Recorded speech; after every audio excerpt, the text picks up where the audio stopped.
बहुत समय पहले की बात है। एक हरे भरे जंगल में एक छोटा सा खरगोश गुड्डू और एक बड़ा सा हाथी मोती रहते थे। गुड्डू छोटा था पर बेहद बुद्धिमान। वहीं मोती बड़ा था पर थोड़ा सा आलसी और मूर्ख भी। गुड्डू हमेशा अपनी चतुराई से सभी जानवरों की मदद करता था। उसे जंगल में हर कोई पसंद करता था। वहीं मोती अपने बड़े आकार के कारण जंगल के सारे जानवरों को परेशान करता रहता था। वो अक्सर अपनी ताकत का दिखावा करता और छोटे जानवरों को डराता रहता था। एक दिन मोती जंगल के तालाब के किनारे बैठा था। वह पानी में अपनी परछाई देखकर खुश हो रहा था। उसने अपने कान फड़फड़ाए और गर्व से बोला, देखो मैं कितना बड़ा और ताकतवर हूँ, मेरे आगे कोई टिक नहीं सकता। उसी समय गुड्डू खरगोश वहाँ आया और मोती को ऐसे घमंड में देखकर हंसने लगा। मोती ने गुड्डू को देखा और उसकी हंसी से नाराज होकर बोला, तुम छोटे से खरगोश, तुम्हें मुझ पर हंसने की हिम्मत कैसे हुई? गुड्डू ने मुस्कुराते हुए कहा, अरे भाई, मैं आप पर नहीं हंस रहा हूँ, बल्कि आपकी सोच पर हंस रहा हूँ। मोती को यह सुनकर और गुस्सा आया। उसने कहा, मेरी सोच? क्या मतलब है तुम्हारा? गुड्डू ने जवाब दिया, मोती भाई, आप ताकतवर हैं, इसमें कोई शक नहीं, लेकिन क्या आपको पता है कि ताकत से भी बड़ी एक चीज होती है? मोती ने थोड़ी हैरानी से पूछा, क्या चीज? गुड्डू ने चतुराई से कहा, बुद्धि। मोती भाई, बुद्धि ताकत से भी बड़ी होती है। मोती ने हंसते हुए कहा, तुम्हारा दिमाग खराब हो गया है छोटू, ताकत ही सब कुछ है, मैं तुम्हें एक बार में कुचल सकता हूँ। गुड्डू ने सिर हिलाते हुए कहा, मोती भाई, ताकत का सही इस्तेमाल तभी हो सकता है जब उसे बुद्धि के साथ जोड़ा जाए।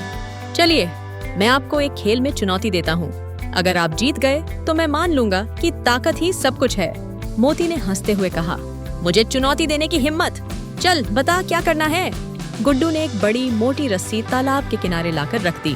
उसने कहा, हम दोनों इस रस्सी को पकड़ेंगे, आप एक तरफ और मैं दूसरी तरफ। जिसे खींचकर दूसरे को अपनी ओर ले आएगा वही जीतेगा। मोती ने सोचा कि यह तो बहुत आसान खेल है।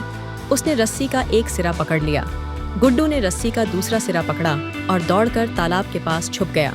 उसने मोती से कहा, जब मैं कहूँगा शुरू तो हमें खींचना शुरू करना है। तैयार? मोती ने जोर से कहा, हाँ मैं तैयार हूँ, शुरू। गुड्डू ने तुरंत रस्सी को खींचने के बजाय उसे एक बड़े से पत्थर के साथ बांध दिया और चुपचाप तालाब के किनारे से दूर चला गया। मोती ने जोर से रस्सी को खींचा, पर उसे लगा कि गुड्डू भी उतनी ही ताकत से खींच रहा है। वह और जोर से खींचने लगा, पर रस्सी नहीं हिली। मोती को लगा कि गुड्डू वास्तव में बहुत ताकतवर है। वह जोर जोर से खींचने लगा, पर उसकी ताकत अब कमजोर पड़ने लगी थी। आखिरकार थकान से चूर होकर वह बैठ गया और बोला, गुड्डू, तुम बहुत ताकतवर हो, मैं हार मानता हूँ। गुड्डू वापस आया और मुस्कुराते हुए कहा, मोती भाई, मैंने आपको पहले ही कहा था कि बुद्धि ताकत से बड़ी होती है। आपने अपनी सारी ताकत लगा दी, पर मैंने सिर्फ अपनी बुद्धि का इस्तेमाल किया। मोती ने यह सुनकर अपनी गलती समझ ली। उसने सिर झुकाकर कहा, गुड्डू, तुम सही थे, ताकत के साथ साथ बुद्धि का होना भी जरूरी है। मैं अब से कभी घमंड नहीं करूंगा और अपनी ताकत का सही इस्तेमाल करूंगा। गुड्डू ने मुस्कुराते हुए कहा, सही बात है मोती भाई, घमंड नहीं, समझदारी से काम लेना ही सच्ची ताकत है। उस दिन से मोती ने अपनी आदतें बदल लीं।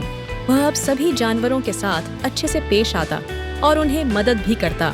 धीरे धीरे मोती और गुड्डू की दोस्ती और भी गहरी हो गई। अब दोनों साथ में मिलकर जंगल में शांति और प्रेम से रहते थे।